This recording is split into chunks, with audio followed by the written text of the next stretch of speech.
Good morning students. In my last video I started lesson number 5 from geography section of class 9th natural vegetation. हमने class 9th का जो हमारा chapter है geography part से lesson number 5 start किया था, उसका नाम है नेचुरल वेजिटेशन। नेचुरल वेजिटेशंस क्या होते हैं? जो डिफरेंट टाइप ऑफ फॉरेस्ट हो गई, ग्रासलैंड हो गई, बुशेस हो गई, वो क्या कहलाते हैं? नेचुरल वेजिटेशन कहलाते हैं। उसके बाद नेचुरल वेजिटेशन के बाद हमने देखे थे टाइप्स ऑफ नेचुरल वेजिटेशन। मतलब टाइप्स ऑफ नेचुरल वेजिटेशन में अपन ने डिफरेंट टाइप के, जैसे कि ट्रॉपिकल एवरग्रीन फॉरेस्ट हो गया, हमारा डेसिडियस फॉरेस्ट होगा, मैनग्रोव हो गया, ये सब हम पढ़ चुके थे। Next topic we will discuss about the wildlife. इसके बाद हम जो नेक्स्ट टॉपिक डिस्कस करेंगे वो है हमारा वाइल्ड लाइफ, मतलब जो हमारे एनिमल्स हैं, एनिमल्स के बारे में हमको इसमें क्या करना है? डिस्कस करना है। अब अगर हम एनिमल्स की बात करें, ये you can see here the picture of different type of animals, है ना बेटा। वाइल्ड लाइफ मतलब wild life is very important for us. जो ये वाइल्ड लाइफ है इसको कंजर्व करके रखना हमारे लिए बहुत ही ज़्यादा महत्वपूर्ण है, इम्पॉर्टेंट है। अब आप यहाँ पे देख सकते हो, यहाँ पे आप क्या देख सकते हो? डिफरेंट टाइप्स ऑफ एनिमल्स, जैसे कि यहाँ पेंगुइन है, बटरफ्लाई है, काऊ है, डियर है, हॉर्स है, वाइट टाइगर है ना। ऐसे डिफरेंट टाइप के आपको एनिमल्स यहाँ पर दे के रखे हैं। India has also rich in its फोना। अगर अपन देखें कि इट हैज़ अप्रॉक्सीमेटली यहाँ पर 90,000 स्पीशीज़ है किसकी? एनिमल्स की। It has 90,000 species. एनिमल के जो जानवर होते हैं उनकी प्रजाति है वो टोटल कितनी है? 90,000 है ना। उसी तरह अपन देखें जो हमारी कंट्री है, हमारी कंट्री में कितनी स्पीशीज़ पाई जाती है? 2000 स्पीशीज। और टोटल जो जानवर है, टोटल जो एनिमल्स हैं उनके स्पीशीज़ 90,000 है। The country has about 2000 species, ठीक है। There they constitute 13% of the total world. अगर अपन बात करें तो कितना कॉन्स्टिट्यूट करते हैं? 13% of the world. They are 2.546 species of the fish. यहाँ पे हम देखें तो 2.546 स्पीशीज़ किसकी है हमारे पास? फिशेस की है, मतलब मछली की है। Which account for the nearly 12% of the world stock. It also share between 5 to 8% of the world amphibians, reptiles and animals, है ना। इसमें एम्फीबियंस भी हैं, रेप्टाइल्स भी है और एनिमल्स भी है। अब अपन जो डिफरेंट टाइप की यहाँ पे बात कर रहे हैं, एनिमल्स की बात कर रहे हैं, you can see here the picture of animals, elephant. यहाँ पे आपको एलिफेंट का पिक्चर दिख रहा है। तो जो elephant are the most majestic animal है, ठीक है, अमोंग द मैमल्स। जैसे कि हम जब सारे एनिमल्स की बात करें उनमें मैमल्स की बात होती है, तो जो एलिफेंट है is the most majestic animal है। Which is the most majestic animal? Elephant. They are found in the hot wet forest in Assam. जहाँ पे यदि हम देखें असम, कर्नाटका और केरला, जहाँ जो बहुत ज़्यादा गर्म जगह होती है ना, हॉट वेट फॉरेस्ट होते हैं, वहाँ पे क्या करते हैं? एनिमल्स पाए जाते हैं। One horn rhinoceros are the other animal. जो रिनकोरस है वो एक अदर एनिमल है, इसके मतलब इसके एक अलग प्रकार का एनिमल है। Which lives in a swampy and marshy land of Assam and West Bengal. वो भी रिनकोरस जो है वो भी कहाँ पे रहता है, कहाँ पर पाया जाता है? यदि आप देखें असम और वेस्ट बंगाल में, ठीक है। अब हम देखते हैं कि arid areas are the habitat for the wild and camel respectively. Camel कहाँ पे मेनली हम देखें, हम कैमल को कहाँ पे देखते हैं? जो डेजर्ट एरिया होता है। डेजर्ट एरिया मतलब राजस्थान की बात करें तो वहाँ पे हमको क्या मिलता है? कैमल मिलता है। और जो Himalaya harbour of the hardy range animals which survive. कुछ एनिमल्स ऐसे होते हैं जो कि सिर्फ ठंडी में सर्वाइव कर सकते हैं, है ना। ऐसे बहुत सारे एनिमल होते हैं, जैसे कि हम बात करें याक, शैगी, हॉर्न। और आप जब शिमला जाते हैं तो आपको याक दिखता है, आप लोग याक पे उनकी सवारी भी की जाती है। तो मतलब कुछ ऐसे एनिमल्स होते हैं जो कि सिर्फ कहाँ पे सर्वाइव कर पाते हैं? ठंडी जगह पे सर्वाइव कर पाते हैं। लेकिन कुछ ऐसे एनिमल्स होते हैं जो कि सिर्फ गर्म जगह पर सर्वाइव कर पाते हैं। तो ऐसे जो एनिमल्स होते हैं वो क्या होते हैं? डिफरेंट टाइप्स के होते हैं। और उनकी जो कह सकते हैं अपन जो रहने की प्लेस है या रहने की जगह है, तो वो सब क्या होती है? अकॉर्डिंग टू उनकी बॉडी के अकॉर्डिंग होती है। कई बार ऐसे अब वो शुरू से ठंडे में ही रहे तो उनकी बॉडी उस चीज़ को ही मतलब उस चीज़ के लिए हो जाती है कि नहीं ये सिर्फ वहीं पे सूटेबल है, ठीक है। जैसे कि हम फसल की भी बात करते हैं ना, तो क्रॉप्स में भी ऐसा होता है कि कुछ फसल जो होती है या कुछ हम बोले क्रॉप्स होती है ना, वो काली मिट्टी के लिए सूटेबल हो पाती है, मतलब वो काली मिट्टी में ही लग पाती है, दूसरी मिट्टी में वो क्या है प्रॉपर तरीके से लग नहीं पाती है। तो क्या है, ये अपन ने बात करी, किसकी बात कर ली हमने, वैरायटी ऑफ एनिमल की। इसी तरह से डिफरेंट टाइप ऑफ क्रोकोडाइल हो गए, ये सब अलग अलग क्षेत्र में पाए जाते हैं। So you understood about. और उसके बाद अपन देखें बर्ड इज़ रिमेनिंग, है ना। बर्ड क्या है, bird life in India is colourful. आज हम देखते हैं हमारे भारत में जो बर्ड्स है वो क्या है, उनकी लाइफ बहुत कलरफुल मानी जाती है, सतरंगी मानी जाती है बिल्कुल। Bird life in India is colourful. जैसे कि क्या हो गए हमारे बर्ड्स में, हमारे पिकॉक हो गए, डक्स हो गए, ये सब हम देखते हैं ना, पैकेट्स हो गए, पैरोट हो गए, पिजन्स हो गए, are some of the birds inhabiting the forest and wetland of the country. ये जो हमको बर्ड्स दिखते हैं, ये बर्ड्स क्या है, काफ़ी कलरफुल दिखते हैं और बहुत सुंदर होते हैं, और ये भी हमारे कंट्री के हर क्षेत्र में पाए जाते हैं। Understood about the animals. हम बात करते हैं हमारे इन्वायरमेंट से रिलेटेड। अब यदि हम देखें तो we have selected our crops from a biodiverse environment. जैसे कि हमने एनिमल्स की भी बात करी थी, एनिमल्स में अपन ने क्या देखा था कि कुछ एनिमल्स ऐसे होते हैं जो सिर्फ उनकी बॉडी ऐसी हो जाती है कि वो वहीं रह पाती है, और जगह वो कोई दूसरी ठंडे प्रदेश है, शिमला है, हिमाचल प्रदेश है, तो वहाँ पे जो एनिमल्स होते हैं यदि आप उनको बिल्कुल गर्म में ले आओगे तो वो सर्वाइव करने में उनको प्रॉब्लम होती है, दे कांट सर्वाइव। तो उसी तरह जो हमारी इन्वायरमेंट होता है वो क्या होता है, सब हर मिट्टी के लिए अलग अलग फसल को सिलेक्ट करके लगता है। जैसे कि हम बात करें, we have selected our crops from a biodiverse environment, है ना।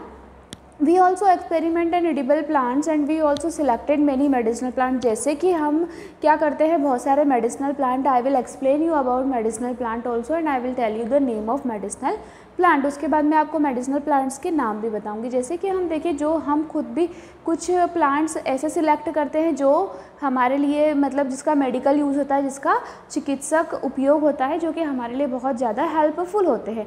The animals are selected from a large stock provided by the nature as the mids animal. अब एनिमल भी क्या होता है, वो नेचर से ये चीज़ सिलेक्ट करते हैं कि नहीं हम यहाँ पे सूटेबल है, उनकी बॉडी उस तरीके से पूरी बन जाती है। जैसे कि हम बात करें, they also provided the draught power. जो एनिमल्स होते हैं, बर्ड होते हैं, या आप क्रॉप्स की बात कर लो, किसी भी चीज़ की बात कर लो, ये बेटा हमको बहुत बड़ा एडवांटेज देते हैं, मतलब इनसे हमको बहुत ज़्यादा फ़ायदा होता है। कई बार ऐसा होता है कि हम बात करें कि यदि हमने इनका कंजर्व नहीं किया, इनको अभी से प्रोटेक्ट नहीं किया, इनका कंजर्वेशन नहीं किया, तो हम आगे जाके बहुत बड़ी मतलब मुसीबत का सामना कर सकते हैं। जैसे कि आप अब बात करते हैं, जो फ़िश होती है, फ़िश आपको क्या देती है, प्रोवाइड न्यूट्रिशियन फूड, है ना, न्यूट्रिटिव फूड। फिश से भी हमको क्या मिलता है, न्यूट्रिटिव फूड मिलता है। वहीं इंसेक्ट, जैसे कि जो कीड़े मकोड़े होते हैं, इंसेक्ट होते हैं, वो भी पॉलिनेशन करती है। यदि फ्लावर है या क्रॉप है, क्रॉप में पॉलिनेशन होता है तो कौन हेल्प करता है, इंसेक्ट हेल्प करते हैं। और उसके बाद ये जो ट्रीज़ हैं, हमारे ट्रीज़ हैं, फ्रूट्स हैं, हमने बहुत सारी जो भी इन्वायरमेंट से रिलेटेड चीज़ें, ये क्या करती है बेटा, इकोसिस्टम को बैलेंस करने का काम करती है। लेकिन यदि हमने देखा कि यही चीज़ें ख़त्म हो जाएगी तो क्या होगा, हमारा जो इकोसिस्टम है, हमारा जो इन्वायरमेंट है, वो क्या हो जाएगा, पूरी तरह से इम्बैलेंस हो जाएगा। और यदि हमारा इन्वायरमेंट इम्बैलेंस हुआ, मीन्स क्या है कि हम लोगों को आगे प्रॉब्लम का फेस करना है और फिर हम सर्वाइव नहीं कर पाएंगे प्रॉपरली। तो हम बात करें कि इन सभी को मेंटेन करने के लिए इनका कंजर्वेशन भी क्या होता है, बहुत ज़्यादा ज़रूरी होता है। अब जैसे कि हम देखें, it has been mentioned earlier, due to excessive exploitation the plants and animal resources by the human being, the ecosystem has been disturb. अब क्या हुआ, जैसे आज हम देखें, जो फॉरेस्ट है, बड़े बड़े फॉरेस्ट है, उनको कंटिन्यू क्या हो रहा है, कटिंग की जा रही है और वहाँ पे कॉलोनी बनाई जा रही है कॉलोनी। तो उससे क्या हो रहा है, उससे हमारा इन्वायरमेंट डिस्टर्ब हो रहा है। हमको पता है, यदि हम ऐसा बोलते हैं ज़्यादा से ज़्यादा पेड़ लगाएंगे तो क्या है, हमारा इकोसिस्टम पूरा बैलेंस रहेगा। उसके साथ साथ ये भी रहेगा कि हमारा जो इन्वायरमेंट है वो प्रॉपर वे में, मतलब हम उसमें प्रॉपर तरीके से सर्वाइव कर सकते हैं। लेकिन यदि आप कंटिन्यू पेड़ों को डिस्ट्रॉय कर रहे हो, आप वहाँ पे कॉलोनीज़ बना रहे हो, तो क्या होगा, एक दिन जाके तो हमको प्रॉब्लम फेस करनी है। ठीक है। At about 1300 species are integrated and 20 species are extinct.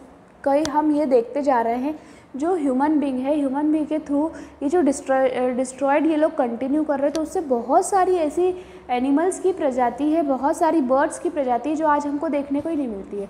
आप कई बार नोटिस करेंगे पहले जो गौरैया चिड़िया बहुत छोटी छोटी चिड़िया होती थी वो आज हमको बहुत कम देखने को मिलती है, लेकिन पहले हम देखते थे वो बहुत ज़्यादा मात्रा में हमको देखने को मिलती थी।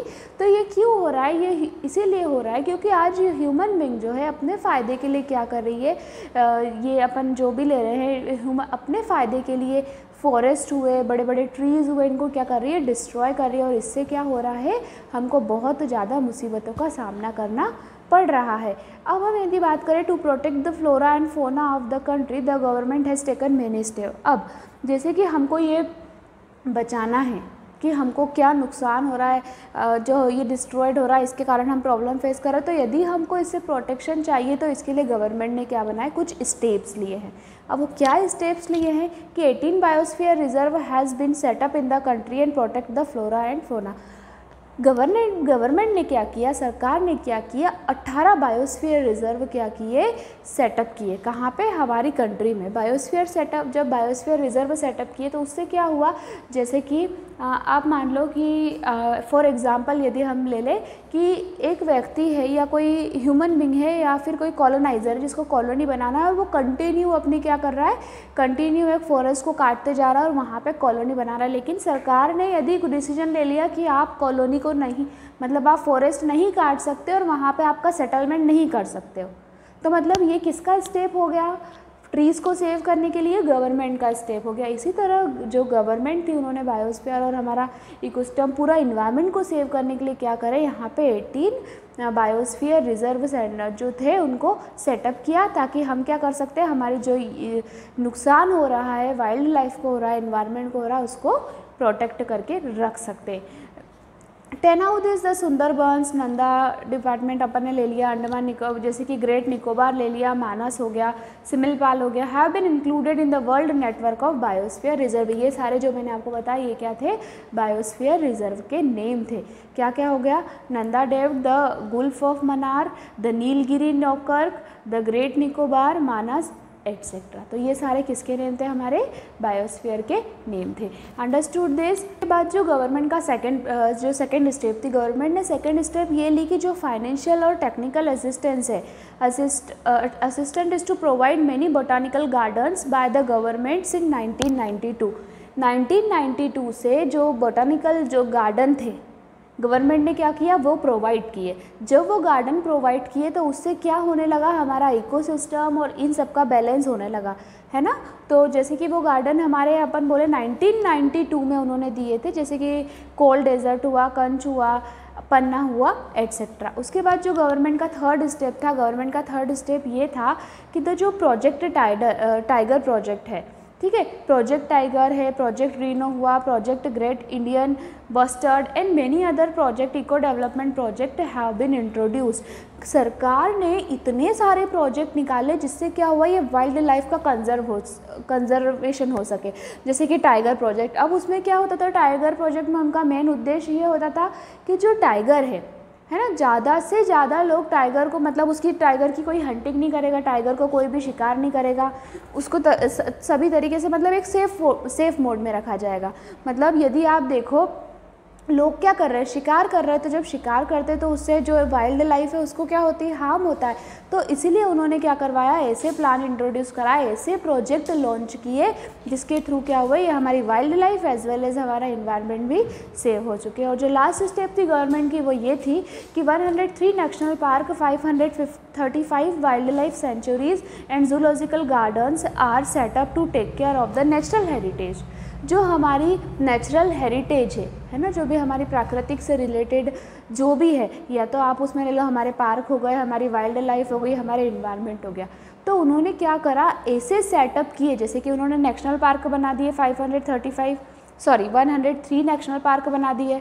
नेशनल पार्क के साथ उन्होंने 535 वाइल्ड लाइफ सेंचुरीज़ बना दी। तो उससे क्या हुआ, जैसे वाइल्ड लाइफ सेंचुरी बनी, तो जब उन्होंने वाइल्ड लाइफ सेंचुरी बनाई तो जो ये वाइल्ड जो हमारे जंगली जानवर होते थे, इनको क्या होते थे, काफ़ी सेफ मोड में रहते थे। ये जैसे कि आप देख सकते हैं, it is a map of India, there it is given wildlife sanctuaries. Okay, understood about this. One topic is only remaining. This is very small topic, medicinal plant. ये आपकी बुक में दिया हुआ है, छोटा सा टॉपिक है medicinal plant. मतलब कि मेडिसिनल प्लांट औषधीय पौधे जो होते हैं ना उनको बोला जाता है मेडिसिनल प्लांट. मेडिसिनल प्लांट क्या होते हैं बेटा? मेडिसिनल प्लांट बहुत ज़्यादा यूज़फुल होते हैं हमारे लिए. क्यों यूज़फुल होते हैं? क्योंकि इससे जो इलाज होता है वो डायरेक्ट, मतलब ऐसा नहीं होता है कि हमको कोई प्रॉब्लम फेस करनी पड़े या कोई दिक्कत हो. तो अब हम किसके बारे में डिस्कस करेंगे? जो हमारा टॉपिक है वो हम डिस्कस करेंगे मेडिसिनल प्लांट के बारे में. अब मेडिसिनल प्लांट, आपने बहुत सारे मेडिसिनल प्लांट देखे होंगे, जैसे कि नीम हो गई, तुलसी हो गई. आज हम यूज़ कर ही रहे हैं ना नीम, तुलसी वगैरह काढ़ा बनाने के लिए यूज़ कर ही रहे हैं. तो डिफरेंट टाइप के होते हैं. फर्स्ट होता है हमारा सर्पगंधा. सर्पगंधा जो होता है, सर्पगंधा एक मेडिसिनल प्लांट है जो कि किसको यूज़, जैसे कि यदि आपको ब्लड प्रेशर की प्रॉब्लम है, it is use to treat the blood pressure and it is mainly found in India. ये जो है क्या है, ब्लड प्रेशर को ट्रीट करने के लिए यूज़ किया जाता है सर्पगंधा. और वो हमारे भारत में मेनली क्या होता है, भारत में मतलब ओनली इन इंडिया, मतलब मेनली और ओनली मतलब सिर्फ भारत में ही पाया जाता है. सर्पगंधा का पौधा और कहीं दूसरी जगह नहीं पाया जाता है. It is found only in India and it is used to treat the blood pressure problem. Second is jamun. जो जूस होता है जामुन का, it is very helpful for controlling the diabetes. यदि किसी को शुगर की प्रॉब्लम है, शक्कर की बीमारी जो हम बोलते हैं, डायबिटीज़ की प्रॉब्लम है, तो जामुन क्या होता है, उसके लिए वरदान होता है. जामुन बहुत ज़्यादा हेल्पफुल होता है. थर्ड हम देखें अर्जुन. एक पौधा होता है, उसका नाम क्या है, अर्जुन है. And the fresh of juice is जैसे आपको कान में दर्द है, ईयर एक है, तो इसका जो जूस है वो काय के लिए हेल्पफुल होता है, ईयर एक के लिए हेल्पफुल होता है. बबूल. Leaves of are used to cure eye for, जैसे कि यदि आपको कोई प्रॉब्लम है, आपके गम्स में प्रॉब्लम है, मतलब जैसे कि आपने देखा होगा बबूल पे ये अपना टूथपेस्ट भी आता है, ठीक है. So as related to your mouth, as related to your gums, it is very helpful. जो बबूल का पेड़ होता है वो बहुत ज़्यादा हेल्पफुल होता है हमारे गम्स की प्रॉब्लम के लिए. और it is used as a tonic. इसको टॉनिक के लिए भी यूज़ किया जाता है. अब हम देखें नीम. It is a high antibiotic and antibacterial property. नीम की तो बहुत ज़्यादा आपने सभी में सुना होगा, ये एंटीबायोटिक है एक तरीके से, और एंटीबैक्टीरियल प्रॉपर्टी इसमें मौजूद होती है. किसी भी तरह का आपको इन्फेक्शन हो related to your blood, related to your skin और related to your hairs, then it is very helpful. साथ ही के साथ यदि आपको कुछ चीज़ स्टोर करके रखनी होती है तो नीम में स्टोर करके हम रख सकते हैं. जैसे कि मैं आपको बताऊं, जब आप गेहूं स्टोर करते हो आपके घर पे, गेहूं स्टोर करते हैं हम. गेहूं कैसे स्टोर करते हैं? गर्मी के मौसम में नीचे हम नीम की जो लीव्स होती है वो लगा देते हैं. उससे मतलब उसमें एक ऐसा गुण है कि वो किसी चीज़ को ख़राब नहीं होने देता है, ठीक है. तो नीम क्या है, एंड एक्टिव बैक्टीरियल प्रॉपर्टी नीम में मौजूद है. अब हम बात करें तुलसी की. तुलसी कोल्ड एंड कफ के लिए बहुत ज़्यादा हेल्पफुल होती है. नाउ आज के हम देखें जो कोविड-19 हमारा चल रहा है, तो कोविड-19 में तुलसी महत्वपूर्ण भूमिका निभा रही है. क्योंकि क्या होता है, चाय है तो चाय में भी तुलसी डाल रहे हैं हम लोग, काढ़ा बना रहे हैं तो काढ़े में भी तुलसी डालते हैं. तो जो तुलसी होती है it is helpful for cold and cough. और हम बात करें, एक और पौधा होता है, और भी बहुत सारे पौधा होते हैं, जैसे कि हमारे एलोवेरा होता है. एलोवेरा क्या, aloe vera is also helpful for our skin problem, hair problem.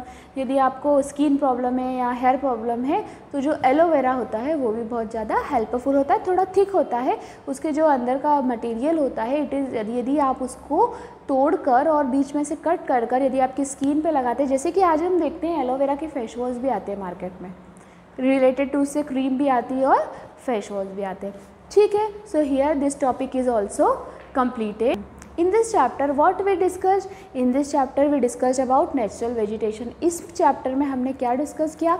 Natural vegetation के बारे में डिस्कस किया. टाइप्स ऑफ नेचुरल वेजिटेशन पढ़े, उसी के साथ हमने वाइल्ड लाइफ पढ़ी. वाइल्ड लाइफ में हमने ये पढ़ा कि how to conserve the wildlife, हम वाइल्ड लाइफ को कैसे कंजर्व करते हैं और गवर्नमेंट ने इसके लिए क्या स्टेप्स लिए. After that we discussed about medicinal plant. उसके बाद हमने क्या पढ़े? मेडिसिनल प्लांट्स पढ़े और उसकी गुण पढ़े, मतलब उसके यूजेस क्या क्या है. Okay, so this chapter is completed. Thank you.